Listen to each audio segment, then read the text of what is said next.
this challenge. What kind of actors are needed? Yeah, I think it's the same answer. Yeah, it could be the different initiatives like days without cars and free public transport, so that the people see that using public transport is not so scary as they expect, that this is just normal. It can be that employers stimulate their employees to use public transport instead of cars. It can be some kind of lottery that gives free annual public transport cards to people, so that critical mass is gained, so that more people to start to use public transport. There, of course, would be needed, big research is needed, so that we know why the people are afraid to use public transport or bikes or walk. Because we here think that it will be some conditions, or we can think whatever we do, but we really have to know why the people prefer their cars or whatever they prefer, so that we can have some scientific approach. What else? The hygiene in public transport vehicles is very important. Yeah. The privacy. Oh. Prefer cars with privacy. Yeah. So a lot of psychology has to be used, so that it doesn't look like a propaganda, because we can easily make an advertisement on the TV, for example, or on the internet, but it has to be very carefully selected so that people don't laugh at it, because I'm really afraid that it can become a big joke if we make some proper advertising on the TV, and it will just look hilarious. But I think you're right. There are a lot of people who prefer privacy. Yes. To return to your examples, but I think you have to respect these needs, and you have to think about solutions which can help with this problem. I think if you have a good sharing system for that can help to use less cars and to give people freedom to feel private during transport. I think there's also a big range of solutions. And Big range, yes. Yeah, but this is why we think that there are three aspects of improving the transport, to make sustainable transport in the city. First is to make public transport more accessible and to improve it by all means. The second one is restricting the cars, and the third one is just the psychology of people, so that they want to use public transport or walk or biking or whatever. But Kind of experiments are needed. For instance, yeah, next week, especially during the winter, it's forbidden to use cars in Sofia. And for this week, every day, 5 times per day is needed the air pollution to be measured. And I'm sure that on the end of the 5th day, the air pollution will come to minimum level if people don't use their cars. This, for me, is wonderful stimulation. But let's see. It's really, because during the winter, especially, this is 4-5 months here in Sofia, the air pollution is on levels which is dangerous for the most healthy people, not for sick, for people with Asthma and heart problems. for the most healthy people. It's not What? limited to assumption.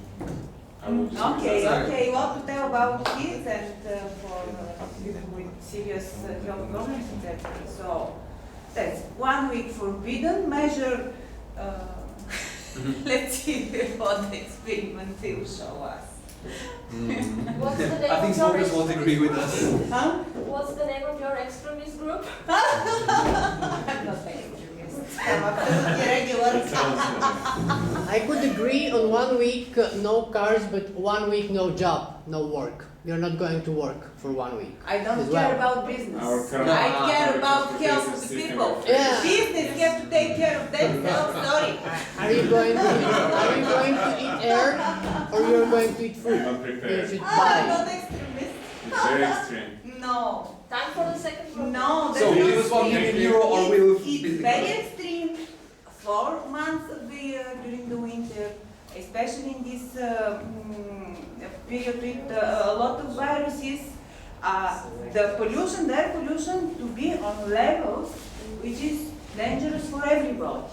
It is extreme. But Actually, international And it is not studies are extreme. showing It's something only- different. It's Not not cars, only but transportation that causes Yes, yes, yes.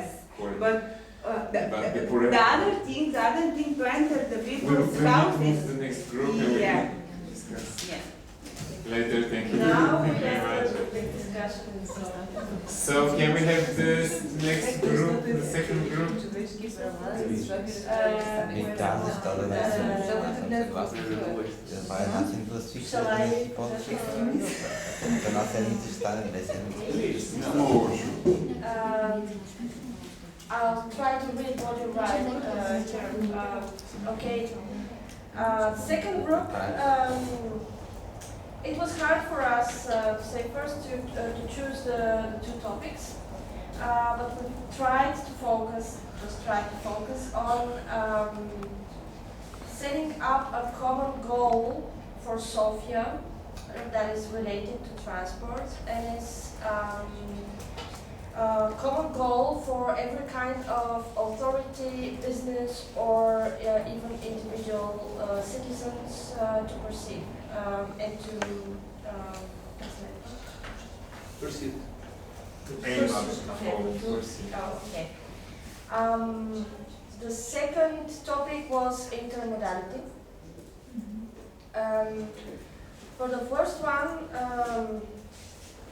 the goal, what we talked about is that the goals are now being developed under the process of making this vision of Sofia, but still we tried to name one goal, and this was improve the speed and quality of public transport and at the same time make less attractive the use of private cars. I think that more or less all of us are talking about this. What we stated is that we need, of course, officials and social actors, but we should keep in mind the role of private actors who could provide additional services, additional to the public sector. The private sector gives more services to specific targets of the population with specific services for transportation. And then we talked about intermodality. We talked a lot, and I'm not sure what the conclusions are. It's blank space here. Okay, intermodality is a hard topic for Sofia because the planning for intermodality is very hard. It's now ongoing. There's a lack of information for us in the NGO sector. So let's sum it up. We should have clear policy for intermodal sectors that are connected with clear transport policy, flexible ticketing system, and everything that makes this better. I can continue a little bit on this topic. We discussed that many people from the areas around the Sofia, around the centrum of the Sofia, even outer than the neighbors that are sleepy neighbors, let's call them, have difficulties to get in the city for work, for anything. So having this intermodality transportation, they are going to be able to leave the cars at their place and just use this public transportation. In this way, we're going to decrease the level of the pollutions and the traffic difficulties we have currently. It's more about intermodality. We also discuss about the time you need to travel. The idea of the intermodality, as far as I understand from our discussion, is to decrease this time and to make in this way the transportation more attractive, which is coming back to the first point. We also discussed that the price must be fair. It's extremely important the price must to be fair. And to avoid this feeling that I'm the stupidest one, that I'm buying my ticket and the other one is not doing that. So this kind of equality. So we also get to the situation to discuss how to apply the tickets. Okay, you get in the bus, you take a ticket for not having a ticket. Actually, and what next? It's actually nothing. Some time ago, Radus mentioned that it was equal as a price to travel without a ticket and pay fees, and to travel with a ticket. It's more or less the same price, sometimes cheaper. So it's a really amazing experiment, and thank you for sharing your experience. No, it's worth to know. Actually, it's worth to know. So this is another matter of the intermodality. Also, we discussed that there is usually not enough to use one kind of transportation. Usually you need a few kinds of transportation working together, making sure they're covering each other at some point, at some road. So this was the point we discussed about intermodality generally. If anyone of you would like to add something?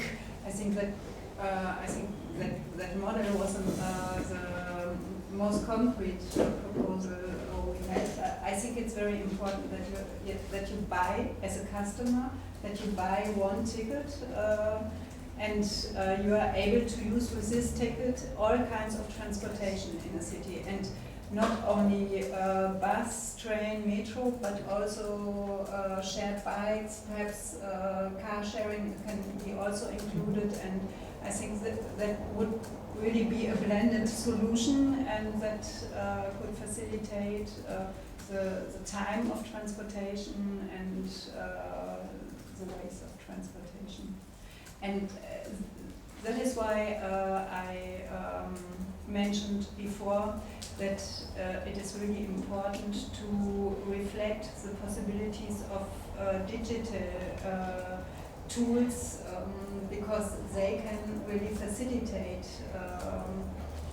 the use of transportation. They can with the application you can combine different kinds of transportation. You can build up new systems of paying your transport. I told you about the application we use in our hometown. We use the application to use the public transport, and at the end of the month the application counts the kilometers you went and choose the fees you have to pay, because there are different systems, and I think that's ideal for customers. You don't have to fix yourself on you're free. You can choose do I use public transportation, and I think that's interesting. But how this interfere with human rights? with what? How this calculation interfere with your human rights? How that it's an application. You enter the public transport register that you are entering it, and When you exit, no, it's on your it's digital. own mobile, and you check your distance you pass. It's not public. Yeah, but she's talking about this Facebook problem with the data and the privacy, and that your data is not secure enough, and there are some problems, and maybe how do you deal with that problem, and Come on, Google knows that application already. uses your GPS data. That's Now Facebook. Private companies know more. Okay, maybe the third group. Yes, I think that we should go forward. First, I want to introduce here our guests from the soft project master plan of Sofia municipality. Maybe you will present yourself because we didn't know each other. Yeah, hi, my name is Lugo. Actually, I know half of the people here. I'm Zetan, and we are a part of soft project, which is the Municipal Urban Planning Institute. We're very fresh there. I'm eight months there. Zetan is not even a month fresh. Yeah, it's not need to be on foot. You can sit down. It was polite because you enter, and now we will finish our schedule before your turn. Where can we sit actually? Well, Any place you like. so you can sit here by Radus and Ivan Velk. Just take two Oh, chairs. here, okay. So before to give the word, I didn't want to represent our group. I will give the word to Mrs. Marie Jegu and to Mr. Ivan Velkov, and I think he will continue with his speech that is in the program. But first I want to add some comments on what I heard in the topics of the other groups. I think I heard first one question, is very important question for my colleagues from the Institute. What means sustainable mobility? What means sustainable development of mobility? What means sustainable urban mobility? Because I'm not quite sure that we are speaking about the same thing. Because speaking of the how to use more comfortable your car with carbon gases, for me it's not sustainable at all. For speaking about issues that the business is much important than the human health, it's absolutely not sustainable as a whole society, as a system. Because as in the gangster times in the United States, the great economist John Keynes said, there are social capitals that we used to work for them at the whole state in order to the state to be sustainable at all. It's the health system, the educational system, and the science, because everything depends on science and technology and our civilization. And if we think that the private profit of some person is more important than these things, we don't think sustainable about the future of our children. So there are some opportunities to think about sustainable development. It's maybe the classical one. It's from the Brundtland Commission of the United Nations from 1987, and so the definition is sustainable development is to use the resources and to have a quality of life for our generation in order to the next generation, our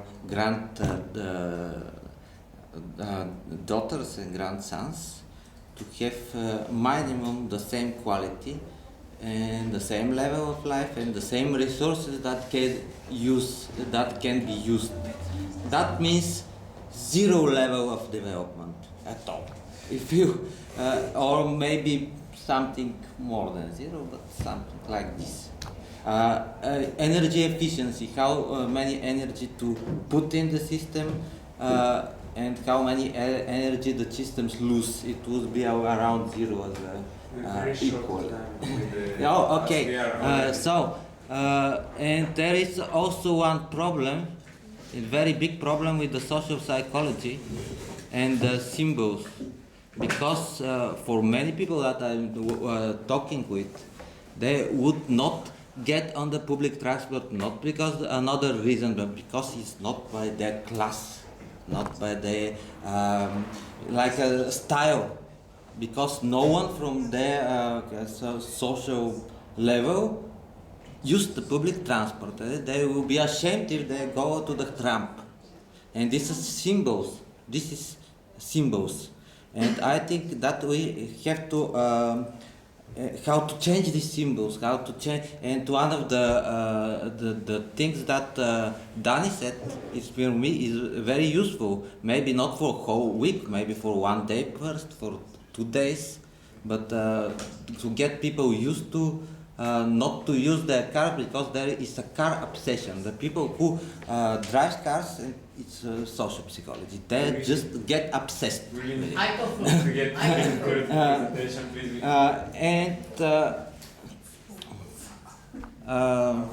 So excuse me. Discussion later, because we still haven't started the last presentation. So just excuse me about this, but when we discuss something, we have to know what we are discussing for, because if we are not agree on these topics, we cannot discuss anything. Are we agree that sustainable mobility is low carbon? It's about innovative technology with most higher energy efficiency, and it's about the whole system of society to be sustainable and not only one part of it. That's the question.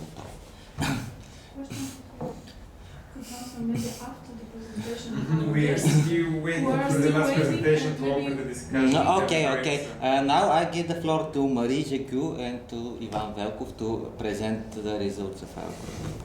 Thank you for the break. So It was a coffee break. Decided to work on commuters' problems, because we thought that it was very important challenges, and it's, you need to analyze that to be able to propose sustainable solution. So we decided to have an approach that was working on 3 approaches actually. There's the one approach is when you look at the problem and thinking, okay, people need to go from A to B. In order to do that, you can offer different kind of transports. You can offer, there's the car, but what is the alternative to the private car? There's the train, there's the subway, bikes and everything, all those kind of transport. So you need to connect those transport offers to have a joint approach inside Sofia, but also outside Sofia, because you need also to connect all the peoples that are working in Sofia. So that's our first idea, is to have a joint approach inside and outside of Sofia, and to communicate about what is there. So we left the details of the intermodality to the other group, but we think, okay, there needs to be this approach and communicating about it. It's difficult, of course, because the price of gas and cars, it's very cheap and it's very attractive to people. It's difficult to change, because if you say, okay, we want to change the regulation, and we say, okay, the gas is very expensive, we put the expensive cars, then, okay, you exclude most of the population because of financial difficulties. So it's very difficult. You have to be, what we realized is we did a lot of preparation first to have this internal modal transport and this alternatives to cars. Also, if you have to prepare a lot, because if you increase sanctions, people also don't pay sanctions, of what I understood, or fees. So you need a lot of preparation in amount to that amount, from the structures, the infrastructures, and the education. It would be on a regional level, in a holistic approach, with all the actors engaged. And you will need all kind of actors, NGOs, mayor, councils, and work on national councils also, and association of council, and regulation, and business also. And local councils, they need more freedom, because the power is on the national level at the moment, and maybe the city needs more freedom to implement things. Second aspect, so that's from A to B, for commuters. How about making it that commuters don't need to go to B at all? how to make it so that commuters stay in the A part. We can offer services that stops the necessity to go into the city center. We thought about, we talked about the problem with going into the city to the administration to get a paper and the long waiting lines, and also the presentation before talked about that. So maybe we can dematerialize the paper and the administration's problem so that people can access to those things from their home. So they don't need to go into the city for this kind of administrative thing.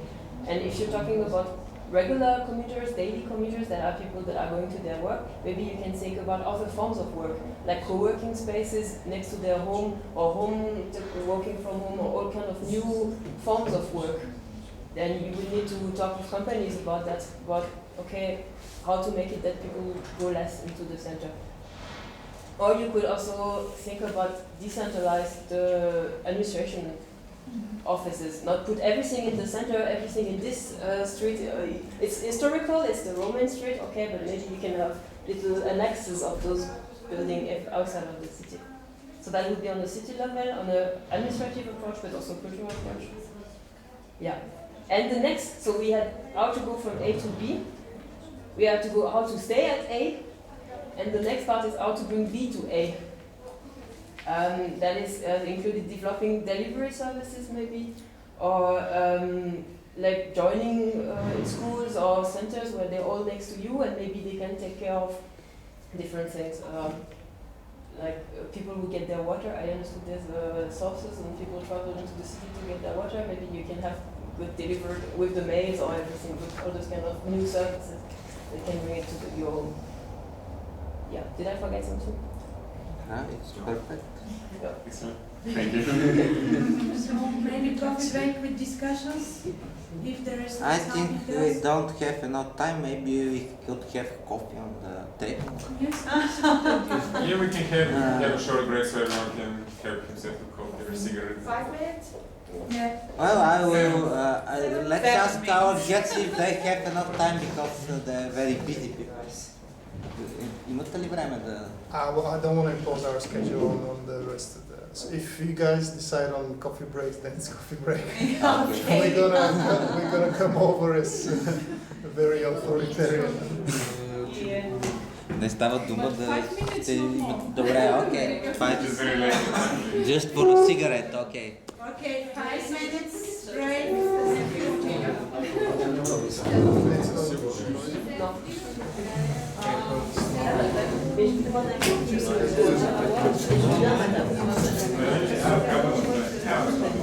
Просто за да не може би ще сте пуснали.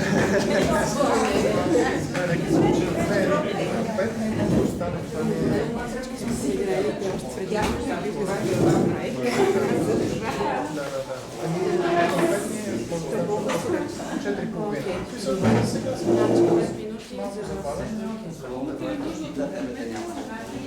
Ами аз съм подготвил няколко слайда, ако е удачно да. Ма ние трима души трябва да Нека да пробваме, да.